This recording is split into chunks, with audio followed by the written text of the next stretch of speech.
தேவ பக்தியோடு பிள்ளைகளை வளர்ப்பது எப்படி? அன்பான பெற்றோர்களே, உங்கள் பிள்ளைகளை நல்ல முறையில் வளர்க்க சில ஆலோசனைகளை ஏபிசி என்ற வரிசையில் இங்கு காண்போம். A is for accountability. பிள்ளைகள் தங்கள் நடத்தையை குறித்து உங்களிடம் உத்தரவாதத்துவம் உள்ளவர்களாய் இருக்க வேண்டும். B is for boundaries. பிள்ளைகளுக்கு திட்டமான எல்லைகளை ஏற்படுத்த வேண்டும்.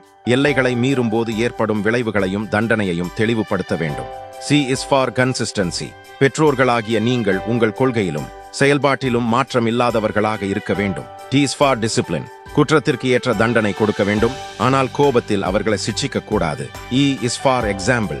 பிள்ளைகளுக்கு பெற்றோர் நல்ல மாதிரிகளாக இருக்க வேண்டியது அவசியம். வேத வாசிப்பு, ஜெபம் போன்றவற்றிற்கு மாதிரியாக இருந்து பிள்ளைகளை பழக்க வேண்டும். F is for forgiveness. மன்னிப்பு. முதலாவது நாம் அதை அபியாசிக்க வேண்டும். மன்னிப்பின் முக்கியத்துவத்தை பிள்ளைகளுக்கு போதிக்க வேண்டும். G is for giving.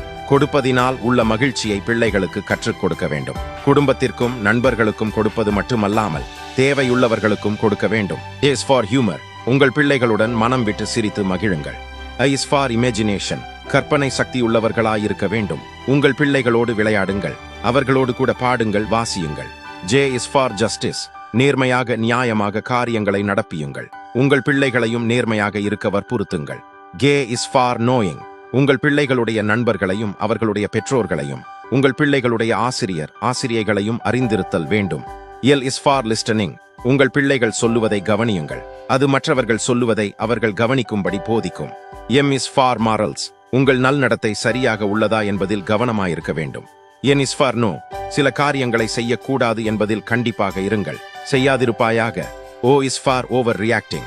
பிள்ளைகளும் மாம்சமானவர்கள் என்று அறிந்து மட்டாய் தண்டியுங்கள். ஏதோ உலகம் முடிய போகிறது என நினைத்து செயல்படாதிருங்கள். P is for pressure. பிள்ளைகள் மேல் உள்ள அழுத்தத்தை குறையுங்கள், ஆனால் அவர்கள் நல்ல நிலையை நிர்வகிக்க சொல்லுங்கள். Q is for questions. அவர்கள் கேள்விகளை கவனமாய் கேட்டு எளிதான பதிலை கொடுங்கள். R is for respect. மதிப்பை காண்பியுங்கள், மதிப்பை கற்றுக் கொடுங்கள், மதிப்பை பெற்றுக் கொள்ளுங்கள். S is for source of strength. உங்கள் நம்பிக்கையும் விசுவாசத்தையும் உங்கள் பிள்ளைகளோடு பகிர்ந்து கொள்ளுங்கள். விசுவாசம் வாழ்க்கையின் கொந்தளிப்புகளில் நல்ல துறைமுகமாக அமையும். D is for togetherness.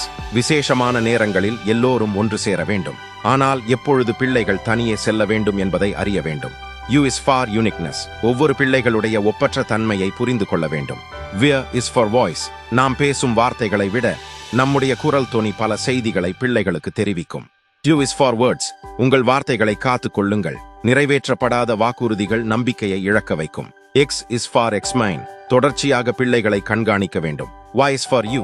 உங்கள் சரீர ஆவிக்குரிய மனநிலைகளை நன்றாக பராமரியுங்கள். மகிழ்ச்சியுள்ள பெற்றோர்கள் தங்கள் பிள்ளைகள் மகிழ்ச்சியாக இருக்க உதவி செய்வார்கள். Z is for zeal. கர்த்தருக்காக வைராக்கியம் உள்ளவர்களாயிருங்கள், அப்பொழுது உங்கள் பிள்ளைகள் கர்த்தரை உண்மையாய் பின்பற்றுவார்கள்.